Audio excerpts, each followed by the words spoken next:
नमस्कार दोस्तों। ये कहानी है किशन नाम के लड़के की, जो कि मध्य प्रदेश के एक छोटे से गांव में रहकर अपने परिवार वालों के साथ अच्छी खासी जिंदगी काट रहा था। किशन बजरंग बली का बहुत बड़ा भक्त था। उसकी एक दिनचर्या थी। हर मंगलवार को सुबह सुबह उठ के सबसे पहले नहा धोकर तैयार हो जाता, हनुमान जी के मंदिर पहुंचता और बढ़िया से हनुमान चालीसा का पाठ करता और उसके बाद ही अपने कॉलेज जाता। इसके परिवार में ये खुद इसका छोटा भाई विक्की, जो कि क्लास 12th में था, किशन 3rd ईयर में पढ़ाई कर रहा था कॉलेज के, और इसके मम्मी पापा थे। घर ज्यादा बड़ा नहीं था, 1 BHK का कह सकते हैं। एक बेडरूम, एक हॉल, एक किचन। इस वजह से ये जो दोनों भाई थे, किशन और विक्की, ये दोनों अपने घर के रसोई घर में सोते थे, यानी कि अपने घर के किचन में सोते थे, और बेडरूम में अपने मम्मी पापा को सुलाते थे। मम्मी पापा बहुत बोलते थे कि तुम लोग बेडरूम में सो, हम किचन में सो जाएंगे, लेकिन नहीं, इनकी जिद थी। ऐसी कोई दिनचर्या थी भाई किशन की। अब आती है बात होलिका दहन सन 2020 की। किशन का इस होलिका दहन में जाने का बहुत ज्यादा मन था, लेकिन ना जाने क्यों आज उसकी मम्मी का बिल्कुल भी मन नहीं कर रहा था कि उस होलिका दहन में हमारे परिवार में से कोई भी जाए। क्योंकि जो होलिका दहन था ना, ये इनके गांव के पुराने रेलवे स्टेशन के पास हो रहा था। पुराना रेलवे स्टेशन, जो कि इनके घर से लगभग 4 किलोमीटर की दूरी पर था। लेकिन सीन ये था, उस रेलवे स्टेशन के बारे में तरह तरह की अफवाहें पूरे गांव में फैली हुई थी। कुछ लोग कहते थे कि उस रेलवे स्टेशन में कई बार उन लोगों ने भूत प्रेतों को देखे हैं, तो कुछ लोग कहते थे कि यहां पर तो रात के समय ना जाने कैसे कैसे लोग आते हैं और तंत्र साधनाएं करते हैं। इस वजह से बहुत सारे लोग इस जगह पर जाने से कतराते थे। सच्चाई क्या थी एग्जैक्टली किसी को पता नहीं था, लेकिन हाँ, निगेटिव बातें उस जगह के बारे में बहुत ज्यादा थी। इस बार पता नहीं क्यों गांव के लोग होली का दहन वहीं पर मना रहे थे। किशन का बहुत ज्यादा मन था। घर पे बहुत जिद किया, जाने दो जाने दो जाने दो। घर वाले नहीं माने, ये भी नहीं माना, और उठाया फाइनली अपने पापा की बाइक और निकल पड़ा रात के 11:30 बजे के आसपास होलिका दहन देखने के लिए। होलिका दहन का ये मुहूर्त लगभग 11:15 का था। खैर, यहां पर होलिका दहन हुआ है, लगभग 1:30 बज गए हैं। 1:30 बजे के आसपास सब लोग निकलना छटना शुरू हो गए। रात बहुत हो गई थी तो सब लोग घर की तरफ रवाना। किशन भी अपनी बाइक के पास आया, अपनी बाइक में किक मार रहा है। बाइक स्टार्ट ही नहीं हो रही है। इसका दिमाग खराब हो गया। एक एक करके सारे के सारे लोग इस होलिका दहन से निकल चुके थे, और होलिका दहन भी अब ठंडी पड़ चुकी थी, यानी आग पूरी बुझ गई। ये इस सुनसान अंधेरे रेलवे स्टेशन में अकेला रह गया। लोग निकल चुके थे। इसको यहीं पर आधे घंटे हो गए, पौन घंटे हो गए। इसने सोचा कि मम्मी पापा भी इसलिए फोन नहीं कर रहे हैं कि सो गए होंगे, क्योंकि रात बेरात तो मैं भी कई बार ऐसे निकल जाता हूँ और आ जाता हूँ अपने हिसाब से। कोई टेंशन तो दिया नहीं हूँ, इसलिए फोन नहीं आ रहा है। खैर, लाख मशक्कत करने के बाद इसकी बाइक स्टार्ट हुई ही है कि बाइक की जो हेडलाइट थी वो सीधे पड़ी सामने वाले खंबे पर। सामने वाले खंबे पर जैसी वो लाइट पड़ी तो क्या दिखाई दिया किशन को। खंबा कितना पतला होता है, शायद इतना। उस खंबे के पीछे कोई छिपने की कोशिश कर रहा है, लेकिन इतना पतला कौन हो सकता है? ये एक इंसान ही था, क्योंकि वो 2 पैर में खड़ा था। बाइक की हेडलाइट उसके ऊपर पड़ी तो समझ में आया लंबे लंबे बाल है और वो उस खंबे के पीछे छिपने की कोशिश कर रहा है। एक बार में तो ऐसा लगा था कि ये वहम है, ये रियल नहीं हो सकता। लेकिन जब उसने वापस से अपनी हेडलाइट को, हैंडल को सेट करके उसके ऊपर मारा, तो पाया कि जी हाँ, कोई तो है। लेकिन इसके मन में थोड़ी सी बेचैनी हुई, पता नहीं क्यों। इसने अपनी गाड़ी की गियर डाला और निकल पड़ा। लौट ही रहा था, ना जाने क्या इसके दिमाग में सूझा, सीधे सीधे रास्ते से घर नहीं जाता हूं यार, आज एक दूसरे रास्ते से घर जाता हूं। उसने अपनी बाइक घुमा लिया और दूसरे रास्ते से घर को जाने लगा। पता नहीं क्यों गर्मी का मौसम था और आज का मौसम थोड़ा सा सुहाना था, हल्की ठंडक थी, तो उसको घूमने का मन कर दिया। पता नहीं क्यों, कहते हैं ना, विनाश काले विपरीत बुद्धि। उसी बुद्धि के साथ ये अपनी गाड़ी को एक दूसरे रास्ते में मोड़ चला। दूसरे रास्ते से मोड़ कर इसको ऐसा लगा, यार बहुत अच्छा माहौल बना हुआ है, थोड़ी देर रेलवे स्टेशन वापस जाता हूँ, वहाँ पर बैठूंगा और अपने कुछ दोस्त हैं उनको फ़ोन करके बुलाता हूँ। होली का दिन है, अगले दिन छुट्टी है, मस्त टाइम पास करेंगे फिर जाएंगे। बताओ, अपनी बाइक घुमा के वापस से रेलवे स्टेशन आया और दोस्तों को फ़ोन करने लगा, लेकिन दोस्त लोगों ने फ़ोन नहीं उठाए। शायद वो सो चुके थे या फिर अपनी मस्ती में मस्त थे। ये फिर अब सोचा कि बहुत हो गई घुमाई फिराई, रात के लगभग 3 बज चुके हैं, घर की तरफ निकल पड़ता हूँ। गाड़ी स्टार्ट करके उसी दूसरे लंबे रास्ते से घर की तरफ जाने लगा।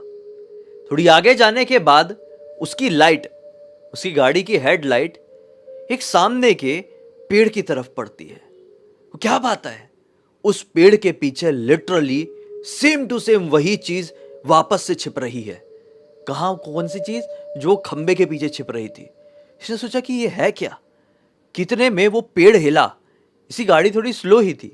वो पेड़ हिला और उसने उस पेड़ के ऊपर तरफ देखा तो क्या पाया है, लिटरली उस पेड़ की ऊपर वाली डाल में एक आदमी था या औरत थी नहीं मालूम, ये कोई इंसान ही था। वो बैठा है अपना पैर नीचे लटका के। उसकी बॉडी में कोई भी कपड़ा नहीं है, लेकिन फिर भी उसकी बॉडी एक अजीब प्रकार के स्किन के साथ लैस है। ये समझ नहीं पाया कि ये क्या चीज है। बड़ा विचित्र सा, डरावना सा, चमकती हुई आंखें, जबकि उतनी ऊपर तो गाड़ी की हेडलाइट भी नहीं पड़ रही थी। और पड़े भी तो क्या भाई, जानवरों की आंखें चमकती है स्ट्रीट लाइट से, इंसानों की नहीं। लेकिन उसकी चमक रही थी और वो किसी भी एंगल से जानवर नहीं था और ना ही उसके इस हुलिये से वो इंसान समझ में आ रहा था। ये नोटिस करते करते उस पेड़ के पास पहुंचने ही वाला था कि पीछे से तेज रफ्तार से एक कपल की बाइक आती है, जिसमें आदमी रहा होगा ये कोई 30-35 साल का और औरत रही होगी 25-30 साल की। गाड़ी को लहराते हुए वो उसी पेड़ के ऊपर पेल देते हैं। बस फिर क्या था भाई, ये घबरा जाता है। ये इतना खतरनाक दुर्घटना थी कि इसका दिमाग वहीं पर सहम गया। इसने तुरंत अपनी बाइक रोका, उतर कर गया उन लोगों के पास। तो क्या पाया, जो आदमी बाइक चला रहा था ऑन द स्पॉट वो खत्म हो गया, उसकी सांसें रुक गई है। औरत है, वो भी बेहोश है, खून बह रहा है और हल्की हल्की सांसें चल रही है। फटाफट इसने एम्बुलेंस को फोन किया। किस्मत से एम्बुलेंस तो आ गई। कोई फोन उठा नहीं रहा था, कर नहीं रहा था, एम्बुलेंस ने उठा लिए। एम्बुलेंस आई और इसने डलवाया एम्बुलेंस में दोनों को, और ये भी पीछे पीछे चले भैया सरकारी अस्पताल में। सरकारी अस्पताल ही समझ में आता है भाई छोटी जगहों में, क्योंकि रात बेरात तक खुला रहता है। कई बार 24 आवर्स भी खुला रहता है छोटी जगहों का सरकारी अस्पताल। तो ये भी ऐसे, इसके गांव का भी ऐसे ही रहा होगा। अब भाई ये पहुंचा, वहाँ पर नर्स थी, बात किया, एक छोटा सा फॉर्म दियोगे वो भर दिया, और नर्स ने बोली कि आपका नंबर दे दीजिए, हम आपको फ़ोन कर देंगे, कुछ ज़रूरत होगी। इसने बोला ठीक है। अब तक लगभग 4:30 बज चुके थे। अब इसको हल्की हल्की नींद का झरोका भी आने लगा था। अपनी बाइक घुमा के ये घर पर पहुंच गया। घर पे आते से ही इसको एक नींद का झोंका आया और अपने भाई के बाजू में अपना गद्दा बिछाया है और सो गया। रात में इसको सपने में, रात क्यों बोलेंगे, इसको सुबह ही बोलेंगे ना, 4:30 बजे सोया था। सपने में क्या दिखाई दिया है, वही सीन जो कुछ घंटे पहले इसके साथ रियल में हुआ था। लेकिन फर्क सिर्फ इतना ही है, इसको रियल में क्या दिखाई दिया था कि पेड़ में वो भूत या शैतान आकर बैठा है। सपने में ये देख रहा है कि वो पेड़ ही पूरा का पूरा भूत है और वो कपल एकदम लहराते हुए बाइक को आए हैं और उस भूत के ऊपर पेल दिए। वहीं पर पति और पत्नी दोनों की मृत्यु हो गई। इसलिए बहुत ही दर्द भरा सपना देखा, और मृत्यु भी ऐसे नहीं हुई, मतलब उसने सपने में देखा कि उनके पूरे चिथड़े उड़ गए हैं। ये घबराकर उठा और सुबह का वक्त हो रहा था, लगभग 6:30 बज रहे थे। 2 घंटे की भी नींद ठीक से नहीं हुई थी कि इसका फोन बजता है, ट्रिंग ट्रिंग ट्रिंग। क्या देखता है, अननोन नंबर से। उठाता है, हाँ बोलिए। सामने से नर्स क्या बोलती है कि आप जिनको लेकर आए थे कल रात में, वो पति तो थे ही नहीं, उनकी मृत्यु हो ही चुकी थी आदमी की, मतलब औरत की भी अभी मृत्यु हो गई है। तो आप आइए और दोनों के मृत शरीर को लेकर जाइए। ये घबरा गया, बोला अभी जस्ट वो सपना देख के मैं जागा कि औरत भी मर गई, उसके चिथड़े उड़ गए और रियल में भी वो मर गई है। भाई बड़ा बुरा हुआ। ये बोलता है कि देखिए मैं उनको नहीं जानता, वो जो कोई भी थे, वो सिर्फ मुझे ऐसी हालत में मिले थे, मैं उनकी मदद करने के लिए हॉस्पिटल लेकर आया था। आप उनके शरीर को अपनी कस्टडी में ही रखिए, कोई आएगा उनका जान पहचान वाला तो लेकर जाएगा। आपको जहां भी जैसे भी इन्फॉर्म करना है कर दीजिए, इस मामले में मैं कुछ नहीं कर पाऊंगा, मैंने सिर्फ मदद किया था। ऐसा बोल के फोन काट देता है और फिर 3-4-5 दिन के लिए जिंदगी नॉर्मल। फिर अचानक से लॉकडाउन पड़ गया। कितना, 21 दिनों का। स्टार्टिंग पहला लॉकडाउन 21 दिनों का था। अब ये इतना समय अपने परिवार वालों के साथ काट लिया, तो वो वाली घटना इसके दिमाग से निकल गई। मतलब भुला नहीं दिया पूरी तरीके से, लेकिन ठीक है चलो एक दुर्घटना थी, दिमाग से निकल गई। फिर हल्का सा बीच में लॉकडाउन खुला था 1-2 दिन के लिए, आप लोगों को पता होगा। ये वही समय था जब इसका भाई डिसाइड करता है कि मैं मामा के घर जा रहा हूँ, 21 दिनों से घर पे बैठा बैठा पक गया हूँ। इसके मामा बाजू वाले गांव में ही रहते थे, तो विक्की ने अपनी बाइक उठाया है। विक्की की अलग बाइक थी और ये पापा की बाइक से ही ट्रैवल करता था कहीं पर भी। विक्की ने अपनी बाइक उठाया है और वो पहुंच गया मामा के घर पर, और ये अपने घर पे। 3rd ईयर में था तो कॉलेज भी इतना रेगुलर जाना ज़रूरी नहीं था। 3rd ईयर में नहीं होता है, छोटी जगह के कॉलेज में तो और ज़्यादा ज़रूरी नहीं होता है। खैर, अब नेक्स्ट वाला जो लॉकडाउन लगा है, उसी शाम से पता नहीं क्यों इसको एक अजीबोगरीब बेचैनी हो रही थी। या जल्दी खाना खा लिया और अपने रसोई घर में ही गद्दा बिछाकर 9 साढ़े 9 बजे के आसपास ही सोने के लिए चले गया। मम्मी पापा भी इसी टाइम पे नॉर्मली सो जाया करते थे। ये दोनों भाई थोड़े ज़्यादा समय तक जागते थे, तो सोने के लिए चले गया। आज ये सोया हुआ पता नहीं कितना समय बिताया है। इसको कान में किसी के कुछ खुसफुसाने की आवाज़ आती है। उससे ये हल्का नींद से जागता है। आंख खोल के देखने ही वाला था तो क्या सुनाई देता है कि कान में एक औरत बोल रही है कि किशन, तुम भी हमारे साथ चलो ना, हम अकेले नहीं जाना चाहते। और ये घबरा कर पलट कर देखता है तो पूरे रूम में कोई नहीं, लेकिन हाँ, हल्की सी एक शैडो दिखाई दी थी जिसके किचन रूम से निकलकर सामने हॉल की तरफ गई। ये उठा और अपने पूरे घर को देखने लगा, लेकिन घर में कोई आदमी औरत नहीं। इसने सोचा मम्मी पापा तो नहीं आए थे। मम्मी पापा का दरवाजा खुलकर देखा, मम्मी पापा आराम से सो रहे हैं और घर का मेन दरवाजा भी अंदर से बंद है, अंदर आने का कोई और साधन नहीं। इसने सोचा कि हो सकता है मेरा ये सपना ही रहा होगा। कई बार सपने भी हमें इतने रियलिस्टिक दिखाई दे जाते हैं कि ऐसा लगता है अरे ये तो रियल में हो गया। खैर, ये वापस से सोने के लिए चले गए और ये रात कट गई। अगले दिन से ना जाने क्यों इसको फिर से वो दोनों की याद आने लगी, वही आदमी औरत जिनकी वो सड़क हादसे में मृत्यु हुई थी। उसी शाम को इसको एक फोन आता है। ये फिर से उठाता है। फोन में एक आदमी इसको क्या बोलता है कि अरे भाई साहब, वो जो मृत शरीर को आप छोड़कर गए थे ना यहाँ पर, वो दोनों के मृत शरीर आज हॉस्पिटल से गायब हो गए हैं। कुछ समझ में नहीं आ रहा है, ऐसे कैसे कहीं पर जा सकते हैं। ऐसा बोल के वो फोन काट देता है। किशन को टेंशन हो जाता है कि ये कैसे हो सकता है यार, किसी का मृत शरीर एक अस्पताल से कैसे गायब हो सकता है। अस्पताल हो या मुर्दा घर हो, उन्होंने जहां भी रखे हो, किसी का मृत शरीर वहां से कैसे गायब हो सकता है, मेन क्वेश्चन ये है। ये वापस से उस नंबर में रीडायल करता है, लेकिन उस नंबर में अब घंटी नहीं जाती है। The number you have dialled is currently out of coverage area. ये भूल देता है। इसने सोचा कि चलो यार जाने दो, जो भी होना था उनकी किस्मत थी, उनके साथ हो गया। मैं क्यों इतना टेंशन पाल रहा हूँ, मैं मदद जितनी कर सकता था मैंने किया। मैं भी खाना पीना खाता हूँ और सोऊंगा। आज फिर ये खाना पीना खाया है और सोने के लिए गया। देखो, आज जब ये किचन रूम में सो रहा था तो आज किचन रूम का माहौल थोड़ा सा अलग था। आज मम्मी ने खीर बनाई हुई थी। खीर गैस के ऊपर ही रखी हुई थी। रात में गरम गरम थी खीर, इसलिए मम्मी ने सोची थी कि रात में अगर फ्रिज में रख के सोऊंगी तो प्रॉब्लम हो जाएगी, खीर और फ्रिज दोनों खराब हो सकता है।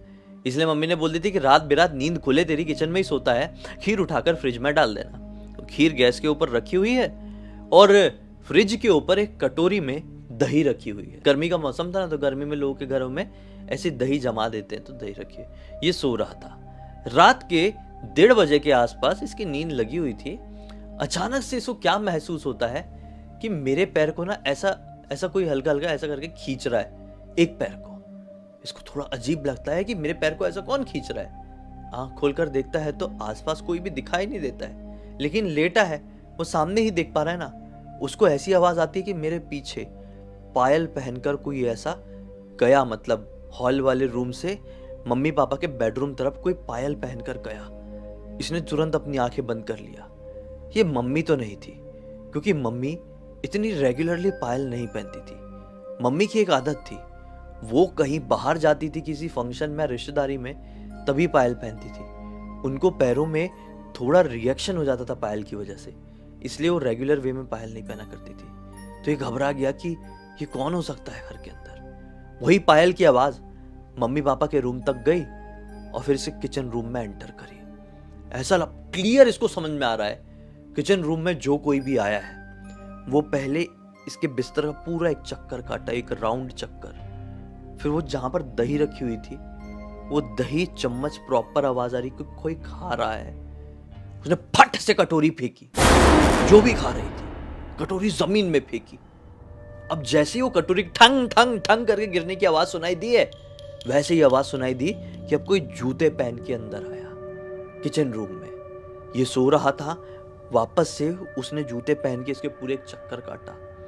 फिर जहां पर वो खीर थी, वो खीर को खाया गया है, कढ़ाई वाली खीर को। और फिर खाने के बाद फट से उसको भी फेंके।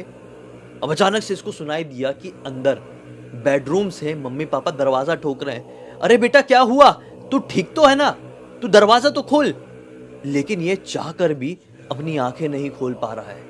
ये हनुमान चालीसा का पाठ करना शुरू कर दिया। पाठ करते करते इसने 7-8 पंक्तियां क्रॉस किया ही है कि शायद जो कोई भी यहां पर था वो इस चीज से बहुत ज्यादा नाराज होने लगा। वो फ्रिज को उठाकर पटक दिया, वो गैस चूल्हे को उठाकर पटक दिया।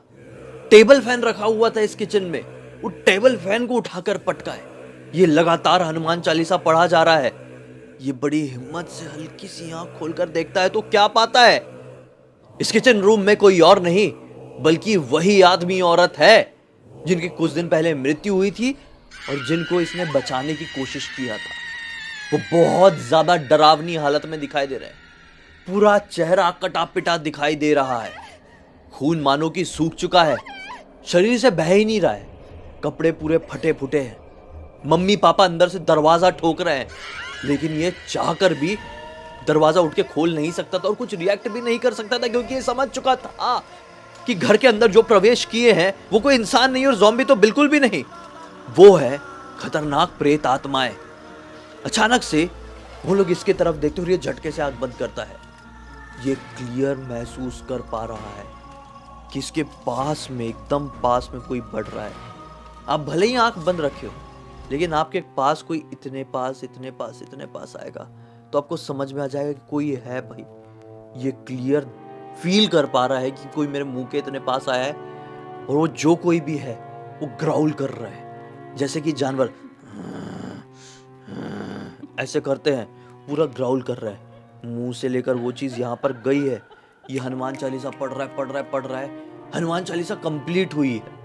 इसने मन में सिर्फ इतना ही बोला है, बजरंग बली आज आप ही बचा सकते हो, नहीं तो आज मेरी मृत्यु निश्चित है। लिटरली किचन की खिड़की ऐसा खट से खुलने की आवाज आई है। कोई ग्रिल वगैरह नहीं थी, सिर्फ दरवाजे वाली किचन की खिड़की थी, खट से खुलने की आवाज आई है और अंदर इतनी सारी रोशनी घुसी है कि मैं आपको क्या बताऊं। सोचो आपकी आंख बंद रहे और आपकी आंखों के ऊपर कोई बहुत ज्यादा व्हाइट लाइट मारे तो आप क्लियरली एक्सपीरियंस कर सकते हैं कि कहीं तो व्हाइट लाइट जल रही है बहुत ज्यादा। वैसे इसको फील हुआ और लिटरली वो दोनों जो भी थे ऐसा करके चिल्लाए हैं, आवाज आई है, वो दोनों की आवाज आई है चिल्लाने की। और फिर एक झटके के साथ खट से खिड़की बंद हुई। ये तुरंत अपनी आंख खोला और वहां पर कोई भी नहीं था। सामान पूरी तरीके से बिखरा हुआ था, एक एक चीज बर्बाद।